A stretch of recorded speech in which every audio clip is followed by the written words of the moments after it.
Hampir 2 tahun berjalan, pandemi seakan bukan sesuatu yang perlu dikhawatirkan. Padahal korban nyawa di dunia terus berjatuhan dari hari ke hari. Bahkan informasi seputar prokes dan bahaya COVID pun tak kurang terus digaungkan hingga akhirnya karantina diberlakukan.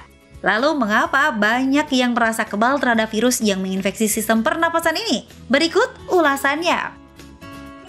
Pemirsa, dari beberapa kelompok usia, remaja atau dewasa muda adalah kelompok yang memiliki imunitas tubuh yang masih dianggap bagus, hingga akhirnya menjadi kelompok pelanggar terbanyak dalam melakukan social distancing, karena merasa terlalu sehat dibanding manula. Padahal bahaya di depan mata, karena siapapun bisa terinfeksi tanpa memandang usia. Hal ini pun dibuktikan oleh psikolog Catherine Potard dari University of Angers di Prancis, seputar teori perilaku yang direncanakan yang dipengaruhi oleh sikap, pendapat orang lain, dan kontrol diri. Pelanggaran social distancing ini pun termasuk dalam perilaku reaktansif psikologi, yang mana kita merasa kebebasan terenggut saat social distancing atau lockdown, sehingga tetap bepergian dan mengakibatkan tingkat penularan COVID-19 semakin tinggi. Masalah lainnya adalah masih banyak yang enggan dan cuek terhadap protokol kesehatan, baik itu pemakaian masker dan mencuci tangan karena merasa COVID-19 bukan sesuatu yang harus ditakuti.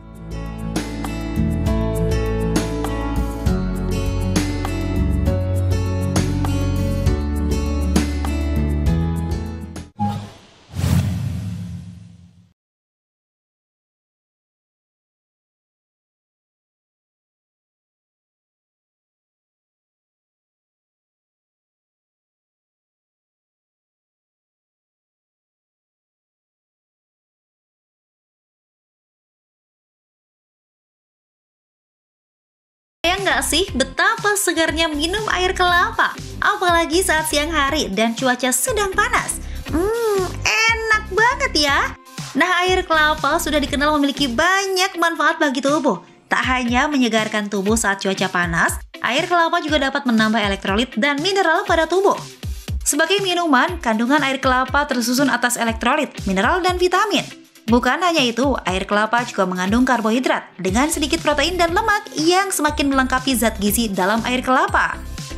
Belakangan ini viral di media sosial bahwa air kelapa dapat menetralkan vaksin dan mengatasi COVID-19.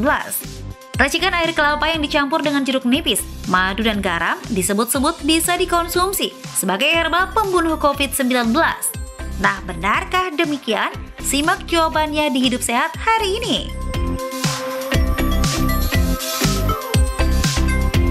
Assalamualaikum warahmatullahi wabarakatuh. Selamat pagi pemirsa Hidup Sehat TV One. Kembali lagi bersama saya Dr. Sabrina Raisa di acara Hidup Sehat yang membahas tentang informasi kesehatan yang pastinya bermanfaat untuk Anda.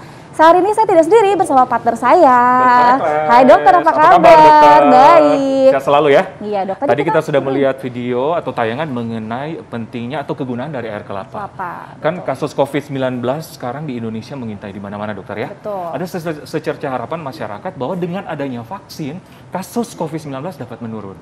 Dan banyak simpang siur, mitos atau fakta mengenai COVID-19. Dan katanya air kelapa bisa menetralisir vaksin, efek dari vaksin. Betul. Dan apakah juga benar atau tidak dokter Sasa? Betul. Kita tanya nih sekarang sudah ada dokter Feni Nugraha, spesialis gizi klinik. Ya, dokter Feni. Selamat pagi dokter. Pagi, sehat dok. Apa kabar dokter? Baik, Oke dokter. Ya, ada fakta mitos yang pertama nih. Katanya air kelapa dianggap sebagai menetralisir racun akibat vaksin yang masuk dalam tubuh. Nah, Fakta atau mitos? itu mitos dok. Mitos. Yang racun ya? Yang racun. Yang berkaitan dengan racun dokter. Itu mitos Iya, ya? itu mitos. Oke, itu mitos masyarakat. Ya, jadi sebenarnya faktanya gini dok. Maksudnya ini gejala keracunan ya dok ya? Maksudnya ya? Maksudnya gejala keracunan. Gejala ya? keracunan. Nah, jadi sebenarnya kalau keracunan sendiri gejalanya kan seperti kita tahu biasanya ada muntah, ada diare. Nah, salah satu akibat dari muntah dan diare akibat keracunan ini adalah dehidrasi atau gangguan keseimbangan cairan dan juga elektrolit. Nah, memang ketika kita konsumsi cairan kan atau air putih memang bisa menggantikan cairan yang hilang ketika kita muntah atau diare. Ya. Tetapi tidak dengan elektrolit gitu. Nah, si air kelapa ini per satu gelas ini dok, ini mengandung sejumlah elektrolit di dalamnya gitu, dan dia tuh di dalamnya mengandung tinggi akan kalium. Jadi satu gelas seperti ini kandungan kaliumnya kurang lebih sekitar 400 mg. Nah, ini bisa membantu menggantikan elektrolit yang hilang Benar. ketika seseorang mengalami diare, mengalami muntah Ya. gitu. Dan juga dia mengandung kalori, tapi kalorinya memang energinya rendah. Rendah ya? Dia per 1 gelas hanya sekitar 46 kalori, sehingga ketika seseorang muntah diare kan lemas tuh. Ya. Nah, dia bisa sedikit lah memberikan Membantu energi ya. tambahan gitu. Berarti Oke. bukan menetralkan ya, tapi Iya. lebih untuk menggantikan cairan tubuh yang hilang. Setuju Ya. dokter. Terus dokter nih ada lagi nih dok, fakta dan mitos yang beredar nih untuk meningkatkan imunitas nih. Katanya air kelapa yang dicampur dengan madu dan perasan jeruk nipis ini dapat membuat orang meningkatkan daya tahan tubuhnya. Nah, itu fakta atau mitos? Nah, itu fakta dong. Dokter, Enak lemon ya, ya, dok. benar. Nah, soalnya si ketiga yang tadi disebutkan oleh Dokter Sasa, si air kelapa, madu, dan juga jeruk nipis, ini ketiganya memang mengandung kandungan nutrisi yang memang memberikan manfaat kesehatan tentu saja. Nah, apa saja? Yang pertama air kelapa. Mengandung vitamin, mineral, dan antioksidan. Di dalamnya ada vitamin C. Ya. Jadi per 1 gelas air kelapa seperti ini kandungan vitamin C-nya kurang lebih sekitar 20 mg. Oke. Ada vitamin B, kemudian ada kalsium, kemudian ada magnesium, ada kalium, kemudian ada antioksidan seperti senyawa fenolik yang sifatnya meningkatkan daya tahan tubuh Wow. dan juga menangkal radikal bebas, senyawa jahat dari luar. Lalu kita ke madu. Madu juga sama, ada vitamin, mineral, Ya. antioksidan, dia ada vitamin C, vitamin B, ada kalsium, fosfor, besi, seng, magnesium, Wow, kemudian lengkap, Dok, ya. ada antioksidan juga di dalamnya, Dok. Nah, sama di madu ada suatu enzim namanya glukos oksidase. Nah, si enzim ini dia sifatnya antibakteri. Lalu jeruk nipis sama, dia tinggi vitamin C, kemudian ada polifenol Ya. yang kita kenal dengan antioksidan, membantu meningkatkan daya tahan tubuh dan menurunkan peradangan. Wow. Dikombinasi ketiganya memang dia membantu untuk meningkatkan daya tahan tubuh kita gitu. Wow, tapi Berarti pasti harus rutin ya dok ya? Iya, Minumnya benar. harus rutin. Ya. Nah itu kalau misalkan satu air kelapa kayak gini dok, 1 gelas kayak gini, ini kita segimana dok minumnya? Untuk sehari tuh rekomendasinya gimana tuh dok? Nah, memang sudah banyak penelitian ya dok. Jadi beberapa penelitian memperlihatkan kurang lebih tuh konsumsi air kelapa per hari sekitar 1 hingga 2 gelas. Tapi rutin ya dikonsumsinya. Ada beberapa yang memperlihatkan dalam waktu 4 minggu atau yang ada yang lebih dari 1 bulan itu memberikan manfaat kesehatan. Salah satunya adalah bisa menurunkan resiko penyakit-penyakit penyerta atau komorbid yang biasanya memang bisa menyertai ketika seseorang terinfeksi Betul. atau terpapar Ya. COVID-19 gitu. Oke, jadi sangat disarankan ya. Betul, berapa banyak dok? 1 gelas kan ada gelas yang Ya. ini kan Kecil, gede ya? gede.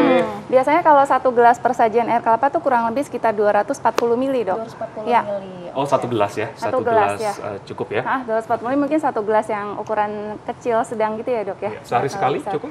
Boleh 1 hingga 2 gelas per hari. Iya, iya, iya. Ya, oke. Nah, ada fakta mitos yang sudah dipercaya masyarakat dari sejak zaman dahulu kala. Katanya air kelapa dianggap sebagai penetralisir racun yang masuk ke dalam tubuh. Fakta atau mitos, dokter? Racun, maksudnya racun yang berkaitan dengan apa dok? Racun semua. Makanan mungkin ya, terutama makanan ya. Racun makanan biasanya. yang masuk di dalam tubuh. Nah, kalau misalnya racun tadi dok yang berkaitan sama diare tadi, memang dia bisa membantu mengatasi kayak akibat keracunan kan gangguan keseimbangan elektrolit.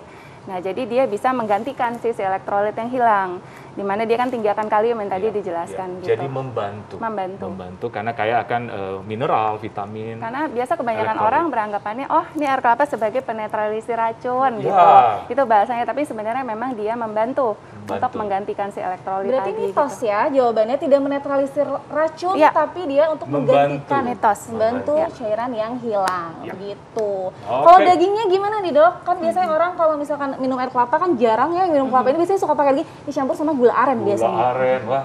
Gula-gulaan kan jadinya. Pakai es batu siang-siang ya dok ya? Waduh. Seger ya. Dagingnya gimana dokter? Nah, kalau dagingnya juga boleh dikonsumsi karena sama-sama memberikan manfaat kesehatan ya. Tentu saja si daging ini mengandung kalori yang lebih tinggi gitu. Jadi baik air kelapa maupun dagingnya sama-sama memberikan manfaat kesehatan.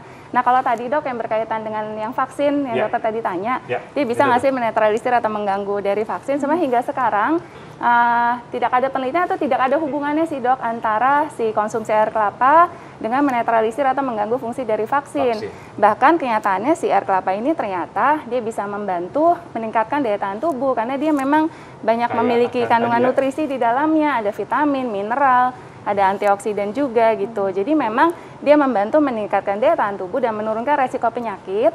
Tetapi setelah divaksin, misalnya ini netralin nih efek vaksin itu mitos. Oke. Jadi mitos ya. Jadi air kelapa menetralkan fungsi dari vaksin itu mitos. Mitos. Gitu. Nah, dokter Oke. pada saat terinfeksi COVID-19 nih dok, biasanya tuh dehidrasi, terus udah gitu buang air, itu kan gejalanya salah satunya ya.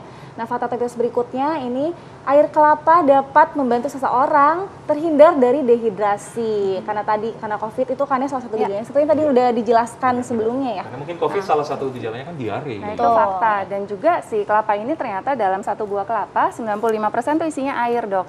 Jadi memang dia membantu mencegah dehidrasi dan juga menjaga keseimbangan cairan dan elektrolit. Karena kandungan elektrolit itu fakta dok.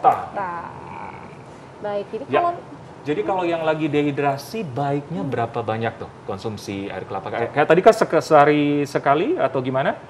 Nah, untuk tapi jangan dijawab dulu ternyata. Iya. Baik dok. Oke pemirsa, sesaat lagi kita kembali tetap di Hidup Sehat.